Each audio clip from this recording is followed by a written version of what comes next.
यो हाम्रो पूर्वेली सुँगुरको अचार बनाउन गइरहेको छु। हेर्दै गर्नु ल मेरो भिडियो कस्तो लाग्छ। अब म यो रेडी गर्दैछु। यो लगभग 2 केजी होला। मैले यहाँ अब त्यहाँले मरमसला पनि रेडी गर्दैछु।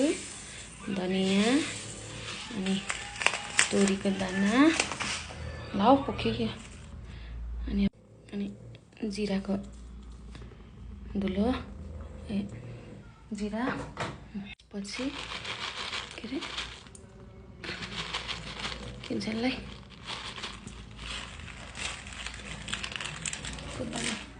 टिमुरको दाना अब भुट्दैछु यसलाई म हल्का ब्राउन भएपछि अब हामीले यसलाई म चाहिँ ब्लेन्डर गर्न ओखलमा पिसेकै मन पर्छ। हल्का खस्रो पिन्छु म चाहिँ। हेर्दै गर्नु है त। म अब चाहिँ ओखलमा पिस्छु। मलाई चाहिँ ब्लेन्डर गरेको मन पर्दैन किनकि हल्का खस्रै राम्रो हुन्छ अचारहरूमा चाहिँ। यतापट्टि रह्यो अचारको लागि म चाहिँ तोरी तेल हाल्दैछु। अहिले त्यहाँबाट पनि बोसो निस्किन्छ त्यही भएर ठिक्क मात्रै हालेको। अब म मासु हाल्छु। यो तेल खरिएपछि चाहिँ तेल तात्यो। अब म मासु हाल्छु।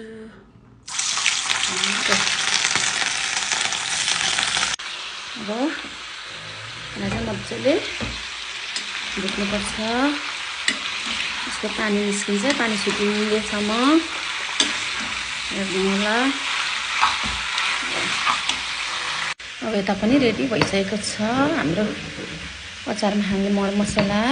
यहाँ चाहिँ डल्ले खोर्सानी अब हाफ चिर्छु अनि डल्ले खोर्सानी अनि लसुन अदुवा अब रेडी गर्छु अचारको लागि।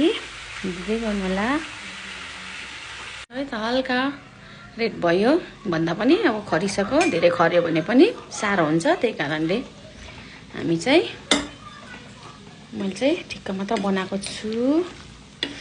अब यसको मरमसलाहरू रेडी गर्छु। अब यसलाई निकालेर ठुलो पिस भएर अलिकति राम्रो खरिएको छैन जस्तो पनि लाग्छ मलाई। त्यही एकछिन पकाउनु पर्यो। ठुलो पिस भयो क्या यो कटाइ नै। अनि त्यही भएर पनि यसलाई हाफ चिर्नुपर्छ है किनभने हाफ चिर्यो भने यसको मरमसला भित्रसम्म छिर्छ। त्यही कारणले हाफ चिरेर रेडी गर्दैछु। यसरी गरेर चाहिँ राख्नुपर्छ है। यतिको रातो भयो। धेरै रातो नबनाऊ किनभने साह्रो हुन्छ। अब चाहिँ म यसलाई बाहिर निकालेर मरमसलालाई रेडी गर्छु। तेल चाहिँ धेर भएर यहाँ निकाल्दैछु। भरे फेरि त्यही अचारमा हाल्नुपर्ने हुन्छ। यहाँ धेर भएर बाहिर निकाल्दैछु। यहाँ चाहिँ अब लसुन र अदुवा भुट्दैछु अब रातो हुने गरी। अनि त्यसपछि डल्ले खोर्सानी पनि फुराउने छु। हल्का रातो हुन थाल्यो अनि त्यसपछि डल्ले खोर्सानी फुराएँ। यो चाहिँ अब कालो चाहिँ हाम्रो अघि मासु खराएको है भएर कन्फी अलिकति कालो भएको छ। यसलाई पनि अलिकति खरिनु दिनुपर्छ यो खोर्सानीलाई पनि। अनि अलिक मरमसला हाल्नेछु। म अरू मरमसलाहरू हाल्नु थालेँ। स्वाद अनुसारको नुन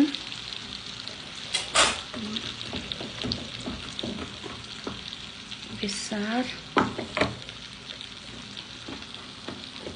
धुले खोर्सानी अनि मैले चाहिँ तपाईँलाई कति पिरो खानु मन लाग्छ। मलाई चाहिँ अलिक धेरै नै मनपर्छ। आफूलाई चाहेअनुसार मैले चाहिँ डल्ले खोर्सानीको पेस्ट नै हाल्दैछु यहाँ। अब हल्का रातो सबै खरिसक्यो। अब म यसलाई मासु हाल्छु। यहाँनिर मासु चाहिँ यतिको भएको छ। म यहाँ मासु एड गर्नेछु।